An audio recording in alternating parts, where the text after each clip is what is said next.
Hello. അപ്പോൾ ഇന്നൊരു കുഞ്ഞ് കെട്ടുനിറ വീഡിയോ ആണ് കേട്ടോ. വിഷ്ണുവിൻ്റെ അനിയൻ ശബരിമലയ്ക്ക് പോയിട്ടുണ്ടായിരുന്നു. അപ്പോൾ അതിൻ്റെ കെട്ട് കുഞ്ഞ് ബ്ലോഗായിട്ട് എടുത്തതാണ്. അപ്പോൾ നമ്മൾ പെരുമ്പാവൂർ അമ്പലത്തിൽ നിന്ന് ആയിരുന്നു കെട്ട് നിറച്ച് പോയിട്ടുണ്ടായിരുന്നത്. അപ്പോൾ നമ്മളങ്ങനെ വൈകിട്ട് ചെന്നിട്ട് ആദ്യം തന്നെ അമ്പലത്തിൽ കയറി തൊഴുതു. അപ്പോൾ ഞാനും വിഷ്ണുവിനും അമ്പാടിയും പിന്നെ അച്ഛനും അമ്മയും എല്ലാവരും ഉണ്ടായിരുന്നു കേട്ടോ. ഇത് വിഷ്ണുവിൻ്റെ അച്ഛനാണ്. അപ്പോൾ നമ്മളങ്ങനെ തൊഴുതൊക്കെ ഇറങ്ങി കഴിഞ്ഞിട്ട് അച്ഛൻ്റെ കയ്യിൽ അമ്പാടി അങ്ങനെ ഇരിക്കുകയാണ് കേട്ടോ. പിന്നെ അങ്ങനെ അനിയൻ്റെ കെട്ടുനിറയൊക്കെ തുടങ്ങി. അപ്പോൾ ഇങ്ങനെ നമ്മൾ കുറച്ച് കസിൻസ് ഉണ്ടായിരുന്നു കേട്ടോ പോകാൻ വേണ്ടിയിട്ട് നമ്മുടെ.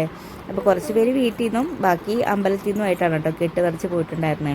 അപ്പോൾ ഈ ഒരു മണ്ഡലകാലത്ത് നമ്മുടെ പെരുമ്പാവൂർ അമ്പലത്തിൽ ഇവിടെയുള്ളവർക്കൊക്കെ അറിയായിരിക്കും, ഒരുപാട് പേരങ്ങനെ അമ്പലത്തിൽ നിന്ന് നിറച്ച് പോകുന്നുണ്ട്. അപ്പോൾ അങ്ങനെ കുഞ്ഞാവിടെ കെട്ടുനിറ കഴിഞ്ഞിട്ട് അമ്പാടിനെ കൊണ്ട് കെട്ടിൽ അരി ഇടിക്കുകയാണ് കേട്ടോ. അപ്പോൾ അമ്പാടി ഇട്ടു, പിന്നെ വിഷ്ണുവിനെ ഇട്ടു, ഞാനിട്ടു, അച്ഛൻ ഇട്ടു. അപ്പോൾ നമ്മളെല്ലാവരും ഇങ്ങനെ കെട്ടിലൊക്കെ അരിയിട്ട് കഴിഞ്ഞിട്ട് പിന്നെ കെട്ട് തലക്കേറ്റി പോവുകയാണ് കേട്ടോ. അപ്പോൾ ഇത് അമ്പലത്തിൽ നിന്ന് നിറച്ച് പോയിട്ടുണ്ടായിരുന്ന ഒരു കുഞ്ഞു മാളികപ്പുറമാണ്. അപ്പോൾ കണ്ടപ്പോൾ എനിക്ക് അങ്ങനെ വീഡിയോ എടുക്കാൻ തോന്നി. പിന്നെ അത് കഴിഞ്ഞിട്ട് അനിയനും കെട്ട് ഏറ്റു. പിന്നെ അവരങ്ങനെ പോകാൻ തുടങ്ങി. അപ്പോൾ ഇന്നത്തെ ഈ ഒരു കുഞ്ഞു വീഡിയോ ഇത്രയേ ഉള്ളൂ. അപ്പോൾ നമ്മുടെ വീഡിയോസൊക്കെ ഇഷ്ടപ്പെടുന്നവരെ ഒന്ന് സപ്പോർട്ട് ചെയ്യണം കേട്ടോ. അപ്പോൾ ആദ്യമായിട്ട് കാണുന്നവരാണെങ്കിൽ ചാനലൊക്കെ ഒന്ന് സബ്സ്ക്രൈബ് ചെയ്തിട്ട് വീഡിയോസൊക്കെ ഇഷ്ടപ്പെടുവാണെങ്കിൽ